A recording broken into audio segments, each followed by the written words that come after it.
പ്രശസ്ത പിന്നണി ഗായിക ആശാ ഭോസ്ലെ അന്തരിച്ചു. 92 വയസ്സായിരുന്നു. ഹൃദയാഘാതത്തെ തുടർന്ന് മുംബൈയിലെ ബ്രീച്ച് കാൻഡി ആശുപത്രിയിൽ വെച്ചായിരുന്നു അന്ത്യം. നാളെ സംസ്കാരം നടക്കുമെന്ന് മകൻ ആനന്ദ് അറിയിച്ചു. കൂടുതൽ വിവരങ്ങളുമായി ഐസൺ ജോസ് ചേർന്നുണ്ട്. ഐസൺ, എന്തായാലും ജനമനസ്സുകളിൽ നിറഞ്ഞു നിൽക്കുന്ന ഒരുപിടി മികച്ച ഗാനങ്ങൾ സമ്മാനിച്ചുകൊണ്ടാണ് ആശാ ഭോസ്ലെ എന്ന അതുല്യ ഗായിക വിട പറയുന്നത്. ഇന്ത്യൻ ചലച്ചിത്ര സംഗീത ലോകത്തിന് എത്രത്തോളം നഷ്ടമാണ് ഇവരുടെ വിയോഗം?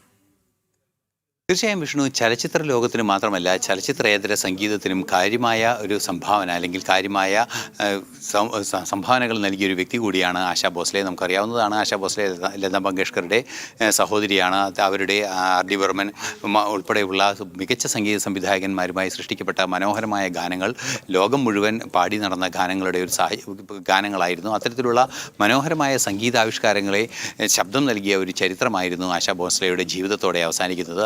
ജീവിതം അവസാനിക്കുന്നത് 92 വയസ്സിൽ അല്പസമയം മുമ്പാണ് അവരുടെ മരണം സംഭവിച്ചത്. ബ്രീച്ച് കാൻഡി ആശുപത്രിയിൽ ഗുരുതരമായ ആരോഗ്യ പ്രശ്നങ്ങളുമായി, കുറച്ചു കാലമായി തുടരുന്ന ആരോഗ്യ പ്രശ്നങ്ങളുമായി അവരെ ഇക്കഴിഞ്ഞ ദിവസമാണ് പ്രവേശിപ്പിച്ചത്. ശ്വാസകോശ രോഗങ്ങളും അതുപോലെ തന്നെ അനുബന്ധമായി വന്ന ഹൃദയാഘാതവും ആ മഹത് ശബ്ദത്തിന് ഉടമയായ ജീവൻ എടുക്കുകയായിരുന്നു എന്നാണ് നമുക്ക് ഏറ്റവും പുതിയ വിവരങ്ങൾ ലഭ്യമാകുന്നത്. നാളെയാണ് അവരുടെ സംസ്കാരം നടക്കുക എന്ന റിപ്പോർട്ടുകളും പുറത്തു വരുന്നുണ്ട്.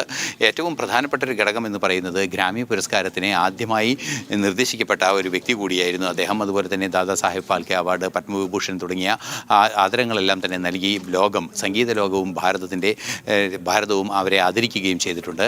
മികച്ച ഒരു സംഗീത ഗായിക എന്നതിനപ്പുറം ഭാവഗായിക, അതല്ലെങ്കിൽ മെലഡി ക്വീൻ എന്നൊക്കെ അറിയപ്പെട്ടിരുന്ന മികച്ച ഒരു ഗായിക തന്നെയായിരുന്നു അവർ. അവരുടെ പാട്ടുകളെല്ലാം തന്നെ ഹിറ്റുകളായിരുന്നു. അല്ലെങ്കിൽ ഹിന്ദി സിനിമാ ലോകം, അല്ലെങ്കിൽ ഹിന്ദി സംഗീത ലോകം ഒരു വലിയ മാറ്റത്തിന് തുടക്കം കുറിക്കുന്ന, അതായത് വിവിധ സംഗീത താരങ്ങളെ ഒന്നിച്ചു ചേർത്ത് ഹിന്ദി ചലച്ചിത്ര സംഗീത രംഗം ലോകത്തിന് മുന്നിൽ ഒരു വലിയ മാതൃകയായി മാറിക്കൊണ്ടിരുന്ന ചരിത്രപരമായ ദൗത്യം നിർവഹിച്ച ഒരു കാലഘട്ടത്തിൽ ഒരു ഗായികയായി എത്തിയ അവർ നിരവധി ഗാനങ്ങൾ ആലപിക്കുകയും ചെയ്തു. 20ഓളം ഭാഷകളിലായി അവർ പാട്ടുകൾ ആലപിച്ചു. മലയാളത്തിലും അവർ ഒരു മനോഹരമായ ഒരു ഗാനം ആലപിച്ചിരുന്നു എന്നതാണ് ഏറ്റവും ശ്രദ്ധേയമായൊരു ഘടകം. സുജാത എന്ന ചിത്രത്തിലെ ഒരു ഗാനമാണ് അവർ ആലപിക്കുകയും ചെയ്തത്. അത്തരത്തിൽ വലിയൊരു സംഭാവന തന്നെ സംഗീത ലോകത്തിന് നൽകിയ, ചരിത്രത്തോടൊപ്പം സഞ്ചരിച്ച സംഗീത തപസ്യയ്ക്ക് അവസാനമായിരിക്കുകയാണ് അല്പസമയം മുമ്പ് ആശാ ഭോസ്ലെയുടെ മരണത്തിലൂടെ. വിഷ്ണു, ഐസൺ ജോസാണ് വിശദമായ വിവരങ്ങൾ നൽകിയത്.